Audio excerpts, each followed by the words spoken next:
Allen Jose പെരേരയ്ക്കും Santhosh വർക്കിക്കും എതിരെ transgender കൊടുത്ത case എന്തായി? അതിനെപ്പറ്റി പറഞ്ഞു കഴിഞ്ഞാൽ ഭയങ്കര ഒരു പരിപാടിയാണ്. കാരണം ഒരു 4-5 മാസം മുന്നേ വന്നൊരു സംഭവം. കാരണം ഓഗസ്റ്റ് 29 ആക്കിയാണ് ഒരുപാട് മെയിൻ സ്ട്രീം ചാനലിൽ ഏറ്റെടുത്തു. 24, ഏഷ്യാനെറ്റ്, മനോരമ, ഇവിടെ ചാനലുണ്ട്. അപ്പോൾ അതിനെപ്പറ്റി പറഞ്ഞു കഴിഞ്ഞാൽ നമുക്കെതിരെ വന്നൊരു കമൻസ്, അതിനെതിരെ പ്രതികരിച്ചു. അതിനെതിരെ നമുക്ക് ആൾക്കാർ ആ വ്യക്തി പണി വെച്ചു. കാരണം ഞാനോ സന്തോഷ് വർക്കിയോ അലൻ ജോസ് പെരേരയോ സന്തോഷ് വർക്കിയോ ഇതിൽ യാതൊരു ഇൻവോൾവ്മെൻറ്റും ഇല്ല. അത് നമുക്ക് വേണ്ടി തന്നെ ടാർഗറ്റ് ചെയ്ത് ഇപ്പം നമുക്ക് യൂട്യൂബിലൊരു ഫെയിമും മാർക്കറ്റ് വാല്യൂവും പബ്ലിസിറ്റി വാല്യൂവും ഒക്കെ ഉണ്ട്. അത് കാരണം അത് ഇല്ലാണ്ടാക്കാനും നമ്മൾ തകർക്കാനുള്ളൊരു പണിയാണ്.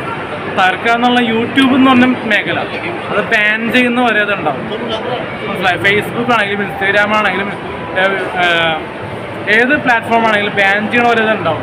പക്ഷേ ബാൻ ചെയ്യണ വരെ നമ്മൾ വീഡിയോ ചെയ്യില്ലെങ്കിൽ നമുക്ക് നമ്മളായിട്ടുള്ള രീതിയിൽ ബിസിനസ് ചെയ്തു. അല്ലാണ്ട് നമുക്ക് ഈ യൂട്യൂബ് കൊണ്ടോ ഫേസ്ബുക്ക് കൊണ്ടോ ഒരു 10 പൈസ വലിയൊരു റവന്യൂ ഷെയർ കിട്ടുന്നില്ല. എന്നാലും നമുക്കുള്ളത് ഷെയർ കിട്ടുന്നുണ്ട്, ചെറിയ രീതിയിൽ ഇപ്പോൾ ഫണ്ട് കിട്ടുന്നുണ്ട്. പക്ഷേ അതുകൊണ്ട് വലിയൊരു നമ്മളെന്താ പറയുക, ഓടിക്കാൻ പൈസ കിട്ടുന്നില്ല.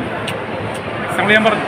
അപ്പോൾ ഈ നിരഞ്ജന വിഷയത്തിൽ, ട്രാൻസ്ജെൻഡർ വിഷയത്തിൽ പറയാനുള്ളത്, ഈ വ്യക്തി ഒരു ആങ്കർ ആക്കാമെന്നും നായികയാക്കാമെന്നും ഒക്കെ പറഞ്ഞ് ഡയറക്ടറോട് ചാൻസ് ചോദിച്ചിരുന്നു.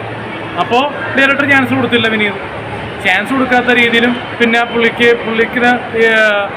കാര്യങ്ങൾ ആദ്യം കൂട്ടാറുണ്ട്, പിന്നീട് പിണങ്ങി. അതെനിക്കറിയാൻ പാടില്ല. എന്താണെന്ന് വെച്ചാൽ ആദ്യം ഫ്രണ്ട്ഷിപ്പ് ഉണ്ടായിരുന്നു, പക്ഷേ എന്തോ കാര്യത്തിൽ പിണങ്ങി. അപ്പോൾ അതിനുശേഷം പുള്ളിക്കെതിരെ പ്രതികരിക്കാൻ പോയി. അതിനുശേഷം ബ്രൈറ്റിനെ കുറിച്ച് എനിക്ക് കണക്ഷനില്ല. പക്ഷേ വിനീത് ഡീസൻ്റ് ആയി കാര്യത്തിൽ. കാരണം ബ്രൈറ്റിന് കുറേ കളികളുണ്ട്.